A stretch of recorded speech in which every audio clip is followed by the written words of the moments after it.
The president is leaving today for the G20 summit in Japan, where he will meet face-to-face with Chinese President Xi Jinping on Saturday, among other leaders. Investors are watching this very high-stakes meeting, obviously. The outcome could weigh heavily on markets and the global outlook as the world's two largest economies work to end an ongoing trade feud.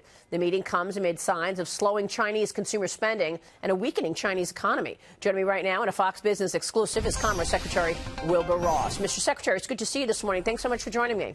Thank you for having me on, Maria. So first, let's talk China for a moment. Can the president accept a deal if the Chinese refuse to stop stealing intellectual property and forcing transfers of technology? Well, as you know, there are several components that we've always had to the negotiations. The easy part is just solving, to some degree, the present deficit. More soybeans, more LNG, stuff like that. The second part, which is harder, is the structural reforms that you mentioned. Intellectual property respect, not forced technology transfers, equal market access, things of that sort. And then the third bucket is the hardest one of all, which is enforcement and punishment in the event that there is a failure to live up to the structural reforms. Where would you say we are in terms of a deal? Are we closer than we ever have been or farther? Well, you never have a deal on anything until you have a deal on everything. Okay. We got very, very far before the talks broke off, but then there was retrograde motion by the Chinese. So hopefully they'll get back to where they were before they had a second thought, and then we can go forward from there and close the remaining gaps. Secretary, we're going to have an official from Huawei on the show tomorrow, actually. And I want to get your take on Huawei. You've got the Huawei blacklist, the U.S. ban taking a toll on certain American technology companies as well. Some now finding ways to resume business with Huawei despite the ban and despite all the commentary about Huawei being a national security risk from this administration. The world's largest chip makers like Micron, Qualcomm, Intel restarting shipments to Huawei in ways that are still compliant with the Commerce Department restrictions. What's your reaction to that? Well, there's always some marginal activity around the edges, relocating production from here to there, things of that sort. But the fundamental situation remains. We do have very severe national security concerns about Huawei, and we intend to use the proper measures to enforce the matters that have been put to rest. So we'll see how people are doing, and we'll see what the outcome is. I don't think it's quite as simple as some of the stories. Huawei has been waging a huge PR campaign, on the one hand saying, oh, we don't care, everything is fine, and on the other hand saying there will be dire consequences. Meanwhile, what about FedEx? FedEx, of course, is suing the Commerce Department over the restrictions on Huawei following the recent shipping errors involving Huawei packages. You know, we just heard from the CEO, Fred Smith. He was on Fox just the other day. I want to play this soundbite for you and get your reaction. Here's Fred Smith on Special Report last week. The increasing use of restrictions on exports and imports by the Commerce Department in various geopolitical and trade disputes creates just an impossible burden on FedEx and common carriers, because under the Department of Commerce's regulations, we are expected to be policemen for these export and import controls. What about this lawsuit, Secretary? Yeah, I have a great deal of respect for Fred, but he frankly is misinterpreting the regulations.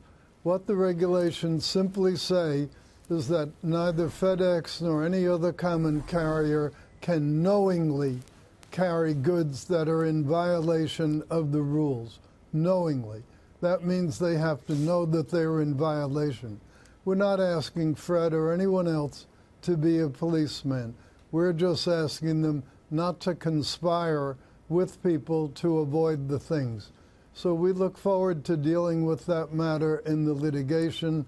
I think it's unfortunate that he has misinterpreted the rules, the courts will not misinterpret. Yeah, but Secretary, how are they supposed to know? I mean, these are packages, right? They don't have to know. It just is they have to not know that it's a violation. The regulation says you cannot knowingly ship it.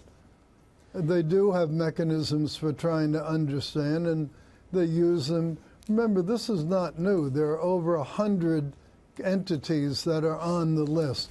So it isn't as though this suddenly came out of the blue with Huawei. These processes have been going on for years. FedEx has pretty well complied with them over the years. I think this is a tempest in a teapot. So when are you expecting this to go to the courts then? What's the timing on this? Well, he already went to court. The day that he appeared on on Fox, he filed at about the same time with the court. Okay. And he gave me a wake-up call, a heads-up call, just before he filed. And I tried to explain to him that he was misinterpreting the regulation, but they went ahead and filed. So this will get itself dealt with. Meanwhile, Secretary, we just got news from Reuters that hackers working for China's Ministry of State Security broke into networks of 8 of the world's biggest technology service providers. That was an effort to steal commercial secrets from their clients, according to sources familiar with these attacks. So here you have a meeting that's set that the president is going to meet with President Xi Jinping at the G20 on Saturday. And before this meeting, you've got Chinese hackers directed by the Chinese government to get into these global telecom companies. Your reaction? Well, I'm going to be at the G20. In fact, I'm leaving with everybody else in a couple of hours to go there.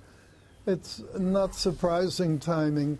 I think they're probably just trying to send us a message, their capabilities, but it certainly does not alleviate the very legitimate national security concerns that we have about Huawei and about other entities over there.